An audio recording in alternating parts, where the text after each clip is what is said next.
Barcelona 1, Las Palmas 2. I'm making a bit of a late video on this one because I've had a packed weekend. I barely managed to even watch this game. But when I did watch the game, it was very annoying. And the title of this video that I've added here, I'm over this, basically means I'm really over this because the performance was not even just bad, it was just weird. Because Barcelona created so many chances, but they also looked like they couldn't defend, they couldn't pass, and they couldn't finish. Which they couldn't, but they also created so many chances. Because if you look at the XG of the game, it was like Barca created like 3 expected goals, and they scored 1. And you see Las Palmas, who just scored 2 goals off of 2 real chances, and just no one seemed to be able to stop them. Barcelona now have, in the last 3 games, I'm going to post another video tomorrow for the Mallorca game. Barcelona for the last 3 games in La Liga have dropped points. So they've lost versus Sociedad 1-0. They drew to Celta Vigo 2-2, and they lost to Las Palmas now. And the fact that they've thrown that much of a lead against Real Madrid that quickly, that devastatingly, and after beating Madrid 4-0 is unbelievable now, because if Madrid win their game in hand, they're ahead by 2 points. So that's already the league. That's already the league being put on the back burners now, because the fact that they haven't capitalized on this situation is unbelievable to me. And the team has numerous issues here. We're going to discuss the game and the numerous issues and why I'm over this. So the game itself, we kind of just discussed. Lewandowski was shocking. And I know he's been unbelievable this season in scoring a lot of goals. He scored a lot of goals this season. But in general, there's been moments of like decency, but in general, his link-up play has not been great. It's been pretty good here or there, decent, but it's not been great. Yesterday, every touch was taking him 5 meters away from the goal that he was supposed to go to. Every pass was poor. His finishing, everything was about it was just bad. So Lewandowski was poor. Pedri, Gavi were decent. Pablo Torre was decent. He should have been playing on the left, though. He should have been playing in the middle. I don't know why Flick put Fermin in the middle, where in the middle, you're supposed to have the more creative players. And Pablo Torre is a better creator than Fermin. Fermin's a more devastating attacking force because he has more power and more pace about him. Torre has more control, more creation, more creativeness, and he should have been playing in the middle. And the fact that he got subbed off earlier than Fermin, that was not only unfair, but that was also incorrect. And you take a look at the defense now. Koundé has been woeful. Koundé's been woeful. I don't know why he's dropped off so bad or so much, but he started the season superbly well. And in that period of games where Barca had like 14 games where they just terminated every opponent they came up against, he was very good. The last 3 games, specifically since he made that mistake against Sociedad or whoever he made that mistake against in Vigo, he has been bad, Koundé. He has been bad. The center backs, they haven't been able to do much. Kubarsi has been playing well. Inigo dropped off in form a little bit, but they've still been playing pretty well together. I think the defensive line has been weak as a whole, though, because the fullbacks have dropped, especially Koundé. Koundé's been very bad. Balde's been injured, and for that reason, that's why the defensive line dropped in efficiency and effectiveness and quality and strength. But I think this is an issue now that hasn't been pointed out too much, and it must be pointed out now. The squad depth in Barcelona is very poor, except for the midfield. Because the goalkeepers, whatever. Peña's like, whatever. He hasn't been... He could have done better, but he also couldn't do much in that last game. The defensive line, there is not enough depth there. I know there's injuries, but in general, there's not enough depth there. There's no real good replacement or substitute for Koundé. Same for Balde. And like I said, the center back replacements are all injured. Araujo's injured. Christensen's injured. And you only have Inigo Martinez left and Kubarsi left. Obviously, they played superbly well, but still, you need to have players that give people rest.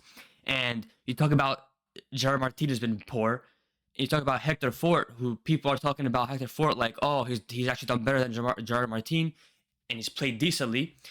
His defending for that second goal for Las Palmas, Silva's goal for Las Palmas, his defending was woeful. Not only did he keep him offside, his defending was so weak. He still allowed Fabio Silva, who I promise you is not the strongest of players you're ever going to come up against. He allowed him to eat him alive.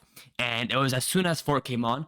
And when you have players that cannot at least maintain the level of a team or increase it, then your depth is poor. Because Fort came on and he was even worse than Koundé.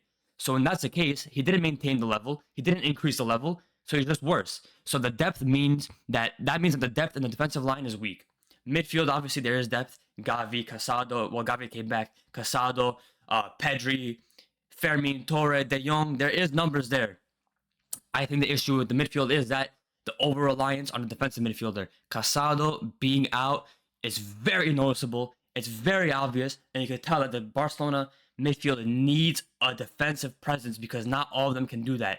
Pedri's good, but he's not the defensive player you need. Pedri's insane, actually. Not just good. He's insane, but he's not the defensive presence that you need. Bernal, he was unbelievable, but of course, he had to have an ACL injury. If Bernal was here, forget about it. Forget about Barcelona's midfield. They would be on top of earth right now. Forget on top of La Liga. The attack is where the issue is. Because in the attack, there's a main issue here. Because Barcelona, in the beginning of the season, people were talking about Barcelona, very strong squad, and they have 17-year-olds, they like Yamal, Kubarsi, they have players here, they have youngsters who perform very well. And people said, oh, look at this attack of Lewandowski, look at this attack of Yamal and Rafinha, and Olmo. First of all, Olmo needs to stop getting injured, but away from that, the depth of the attack is super weak, and people didn't really notice it until recently.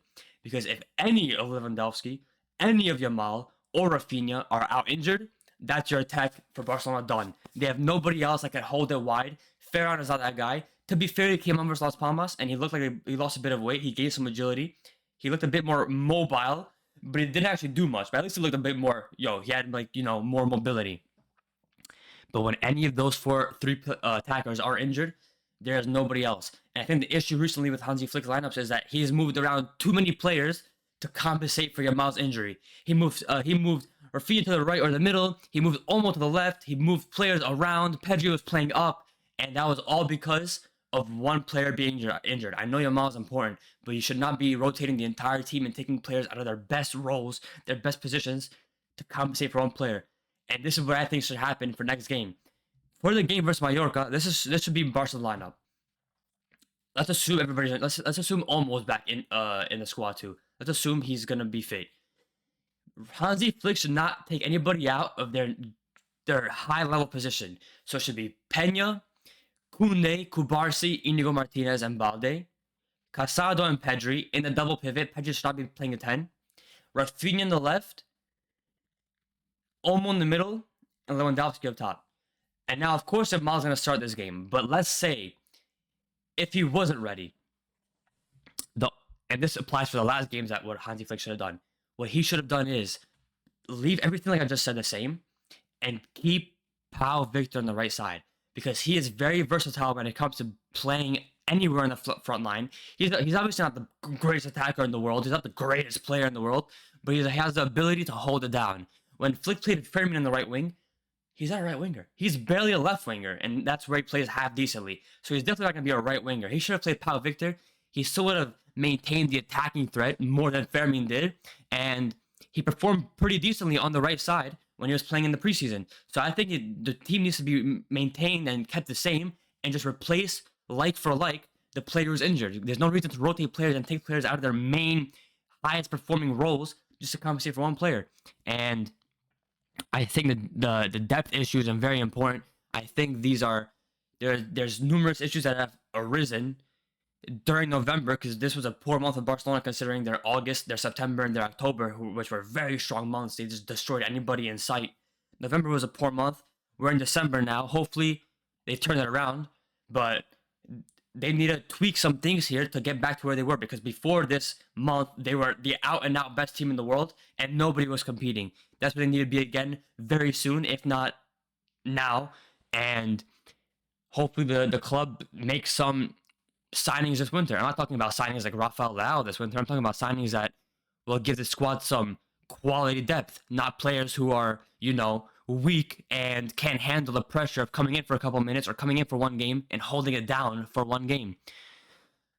Let me know what you guys think.